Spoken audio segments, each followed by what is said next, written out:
ವಿಜಯ್ ದಳಪತಿಯವರ ಜನನಾಯಕನ್ ಸಿನಿಮಾವು ಇದೇ ಜನವರಿ 14ನೇ ತಾರೀಕು ರಿಲೀಸ್ ಆಗ್ತಾಯಿದೆ.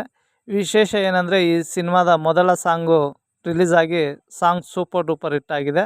ಜೊತೆಗೆ ಈ ಸಿನಿಮಾ ಭಗವಂತ ಕೇಸರಿ ರಿಮೇಕ್ ಆಗಿರೋದ್ರಿಂದ ಇದು ಎಕ್ಸ್ಪೆಕ್ಟೇಷನು ತುಂಬ ಚೆನ್ನಾಗಿದೆ.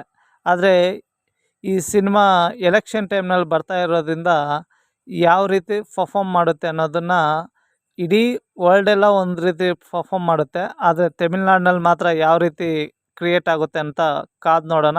ಏನಕ್ಕೆ ಅಂದರೆ ಸಿನಿಮಾ ರಸಿಕರಿಗೆ ಸಿನಿಮಾ ಮಾತ್ರ ಮುಖ್ಯ. ಇದ್ರ ಬಿಟ್ಟು ರಾಜಕೀಯ ಎಲ್ಲ ಬೇಕಾಗಿಲ್ಲ. ಏನಕ್ಕೆ ಅಂದರೆ ಈ ಮಾತು ಹೇಳ್ತಾ ಇದ್ದೀನಂದರೆ, ಈಗ ಸದ್ಯಕ್ಕೆ ಸನ್ ನೆಟ್ವರ್ಕ್ ಎಲ್ಲ ವಿಜಯ್ ಅವ್ರ ಸಿನಿಮಾಗಳು ತಗೊಂಡಿದೆ, ಡಿಸ್ಟ್ರಿಬ್ಯೂಷನ್ನು ಮಾಡಿದೆ. ಆದರೆ ಈ ಸಲ ವಿಜಯ್ ಅವರ ಈ ಸಿನಿಮಾನೂ ತಗೊತಾ ಇಲ್ಲ. ಈ ಹಿಂದಿನ ಸಿನಿಮಾಗಳು ಯಾವುದೂ ಎಲೆಕ್ಷನ್ ಆಗೋ ಗಂಟ ಯಾವುದೇ ದೃಶ್ಯಗಳನ್ನು ಸನ್ ನೆಟ್ವರ್ಕ್ನಲ್ಲಿ ಬರಬಾರ್ದು ಅಂತ ಮಾತುಕತೆ ನಡೆದಿದೆ ಅಂತ ಸಿನಿ ರಂಗದ ಗುಸುಗುಸು.